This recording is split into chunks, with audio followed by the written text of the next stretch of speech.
Lloyd e em sua mãe Eunice. Estou convencido que também habita em você. Por esta razão, torno a lembrar-lhe que mantenha viva a chama do dom de Deus que está em você mediante a imposição das minhas mãos. Pois Deus não nos deu espírito de covardia, mas de poder e de amor e de equilíbrio. Portanto, não se envergonhe do testemunho do Senhor nem de mim. Verso 13, retenha a fé com amor. Verso 14, guarda o bom depósito por meio do Espírito Santo. Por gentileza, pode estar assentados. Todo-Poderoso, nós o adoramos nesta manhã. E vem à nossa memória, Senhor, a história do pregoeiro da justiça, que ficou longos anos fazendo aquela arca. Mas quando a chuva veio, ele entrou naquela arca com a sua consciência pura, porque durante aqueles anos ele fez exatamente o seu ministério que Deus o chamou para fazer. Lembro-me também, ó Deus, de Asaf, o homem que organizou o louvor na monarquia unida, no reino de Davi, e que organizou os profetismos dessa corte. Davi estava lá, Davi veio e foi, com uma marca indiscutível na sua jornada. Mas lá estava Asaf, que viu o fim do governo de Davi, esteve durante todo o reino de Salomão, vendo a sua glória e o seu destino mais difícil, como expressado nos próprios escritos, possivelmente dele mesmo. E Salomão passou, mas lá continuou Asaf, 2 gerações, um exemplo transgeneracional que brilhou na história da monarquia de Judá. Lembro-me também, ó Deus, de João Batista, que começou o ministério e saiu de cena para Jesus entrar. E quando ele mandou os seus discípulos procurar Jesus para saber se ele era o Messias, Jesus falou muito bem de João e disse que aquela geração era como meninos assentados à praça, e as pessoas tocavam as flautas e eles não dançavam. Eles tocavam música de lamento e o povo não chorava. Mas João percebeu o momento e os discípulos voltaram para ele em Maqueros, do outro lado do Mar Morto. Herodes, naquela festa em Jericó, mandou um grupo de soldados decapitá-lo. Mas ele morreu com a consciência pura de que fez tudo nessa mudança de geração para Jesus. E tudo que ele precisava fazer, ele fez. E me vem à mente, Senhor, no final dessa oração, esses patriarcas que viveram o avivamento durante os anos 70. Muitos deles já partiram, outros estão envelhecidos. E essa nova geração, essa safra grande de pastores, nesse mundo pós-moderno aí estão. E o bom exemplo destes homens vai ficar brilhando por muito tempo. E que nós aqui possamos fazer o mesmo com a geração que segue. Nós te adoramos nessa manhã e pedimos que o Senhor abra o nosso entendimento para entender esse texto da Escritura. E eu vou dar essa introdução pequena aqui. O pastor Johnny vai pregar e orar com o povo. Que o Senhor abençoe o trabalho nosso juntos nesta manhã. E tudo mais que vem, como tem sido uma bênção as pregações anteriores.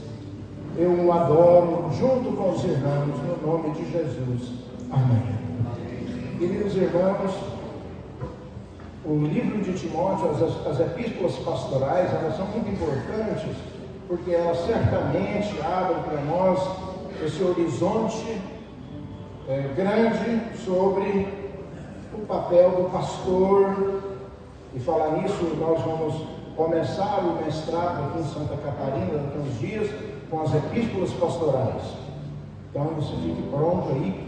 Eu vou ser o primeiro professor que virei para começar, e depois virão vários outros ao longo do caminho. Mas o nosso texto, na segunda epístola de Paulo a Timóteo, a segunda epístola, ela pode ser organizada de algumas maneiras. Por exemplo, no capítulo 1, o foco grande são esses versos 3 a 7, que prepara, é uma preparação, não é uma preparação, é uma causa que leva aos versos 8 até o final do capítulo 1. Então, considerando isto, uma lista de uns 14 considerandos, portanto, Timóteo, não se envergonhe de mim, nem do ministério que você tem.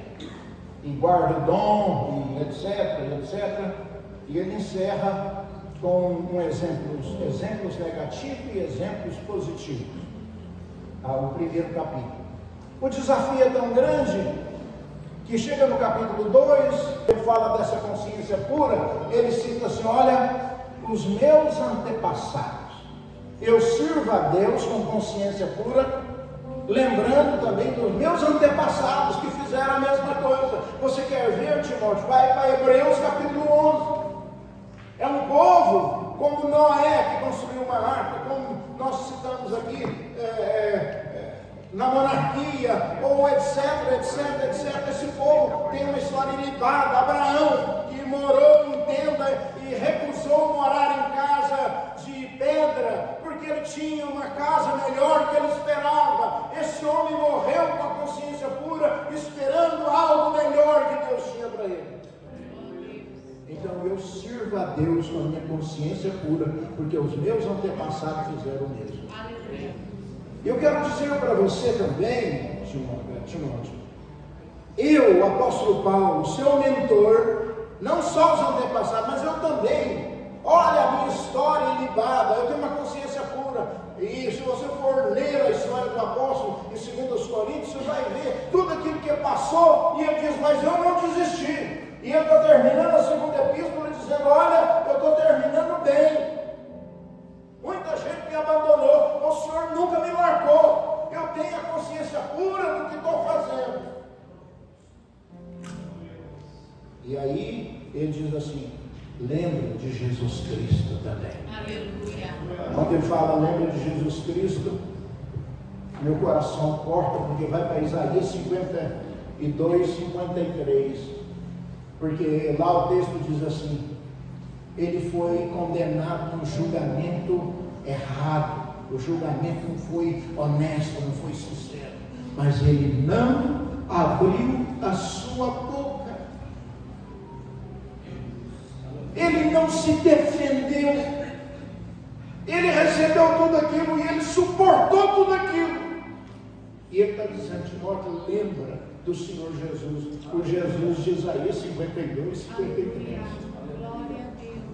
E ele diz assim: mas você tem mais exemplo do que isso. Você tem sua avó, você tem sua mãe, e você tem mais do que isso. Você tem Onesífero. Ele saiu de Éfeso, atravessou o resto da Ásia e entrou na Europa, foi parar em Roma, bateu de cadeia em cadeia, olhando as listas de prisioneiro, até chegar na prisão Mamertino em Roma, e lá estava o nome na lista que o apóstolo Paulo estava numa cela. Ele foi lá, não diferente de Emeneu, e falou assim: eu sou amigo desse homem e vim visitá-lo. E então no final do primeiro capítulo ele diz assim: que o Senhor conceda misericórdia à casa de Onesífero, porque ele não se envergonhou, mas quando os missionários passavam por Éfeso, ele os trazia para a casa dele e punha ânimo dentro desses missionários para eles seguirem a carreira. Onesífero vai morrer com uma consciência pura. Então Paulo diz para ele: Timóteo, eu não quero que que você se envergonhe. Você tem muito pedigree para poder chutar as coisas. Você precisa manter essa consciência pura no ministério. E nós, meus irmãos, precisamos manter essa consciência pura.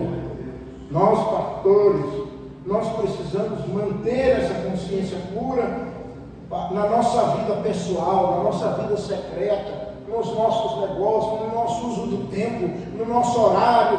Nós, como pastores, nós precisamos manter isso para a gente não ter nada de que se envergonhar no ministério, para chegar no final e dizer: olha, eu não roubei ninguém, não usei o dinheiro errado da igreja, eu não enrolei ninguém, eu tenho uma vida ilibada, eu fiz o que fiz e não tenho nada para arrepender, eu fiz direito. Eu tenho uma consciência pura e vou terminar deixando saudade. Eu não quero, quando eu morrer, o povo ficar falando: ainda bem que morreu aquele nosso cérebro. Eu estava vindo para cá, meu coração bateu forte, trouxe uma pamonha com o pastor Josiel e os amigos, mas eles não vão tomar dele essas pamonhas. Cheguei lá para comprar a pamonha, a mulher muito amiga, ela falou assim: ô pastor, fui pagar, acertei direitinho, fechei para ficar redonda a conta. Ela falou: ó pastor, coisa interessante, porque tem um pastor de um vizinho nosso, eu sei que a igreja, não vou mencionar, ele vinha comer pamonha aqui, ele pegava 2 fichinhas. Na hora de entregar, ele entregava vazia, ou entregava uma com o Marcos, só ia comer 4. E todo lugar que eu comia nas padarias, eu já ouvi, a história dele é a mesma. Nunca vi um homem enrolado daquele. Eu falei: essa eu não tinha ouvido ainda não, né? Tinha ouvido muita coisa, mas essa não. Na verdade, eu conheço um presbitério e nós mandamos o pastor embora porque ele comia até no cachorro quente e não pagava. Ninguém precisa disso. Nós precisamos terminar com uma consciência pura, né? Às vezes exige sofrimento, renúncia. Exige, é claro que existe.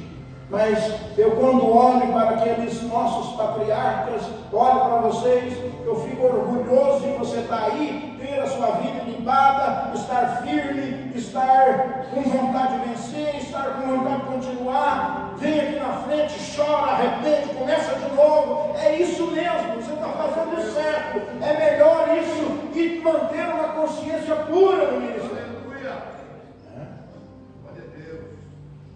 A gente não pode ser conhecido, arranjar uma fama ruim para a gente, né?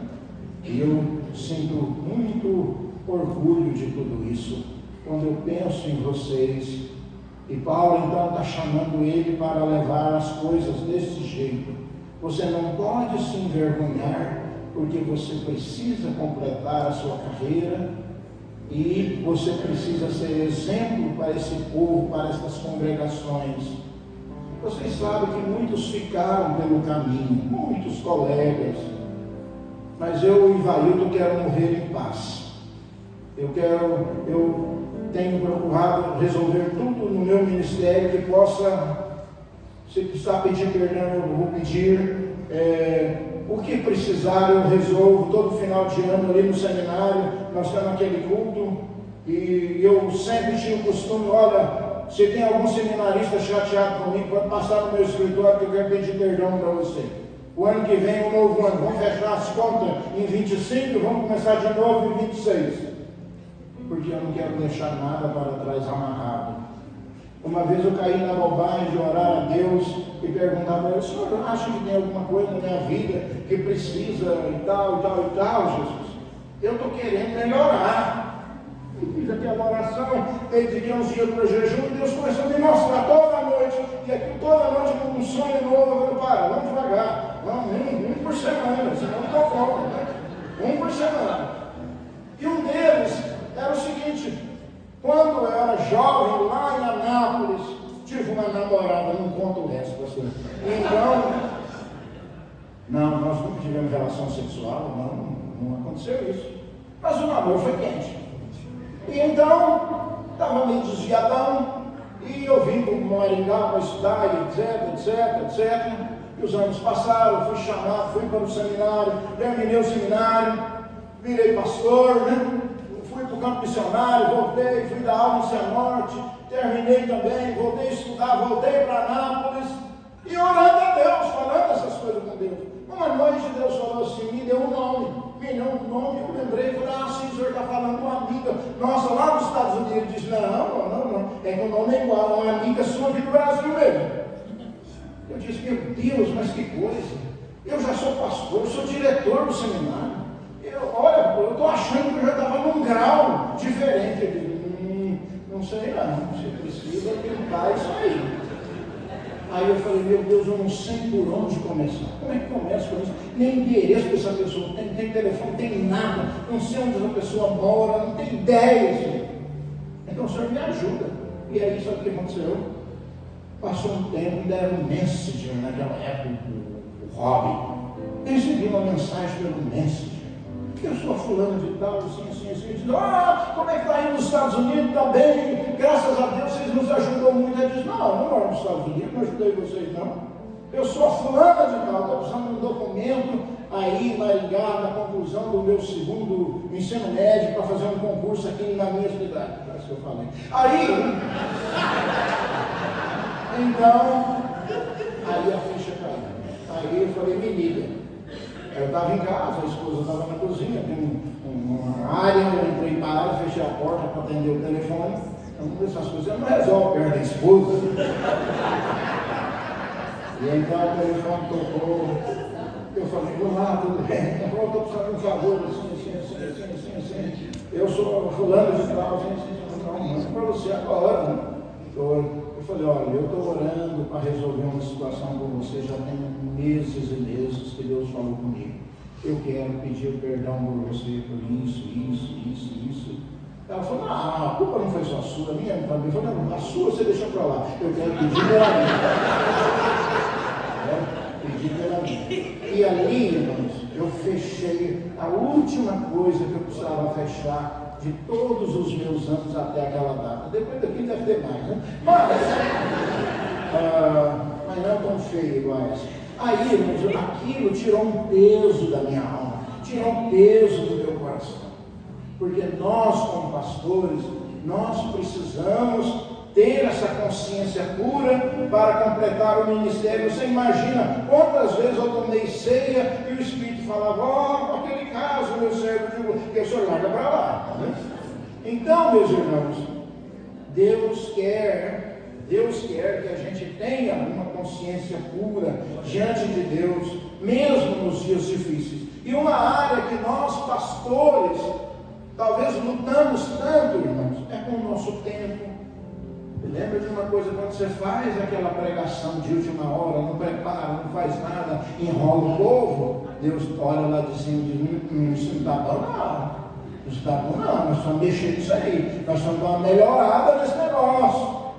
Às vezes, por exemplo, nós cuidamos tão bem do povo, vamos no aniversário do filho da irmã, e vamos na escola, e vamos não sei aonde, e às vezes o filho fala assim, pai, por que o senhor não vai na reunião de escola minha? Então, muitas das nossas más consciências são coisa muito boa, são coisas de família, coisa prática, coisa com a esposa, com os filhos, entende? Coisa que a gente pode melhorar muito.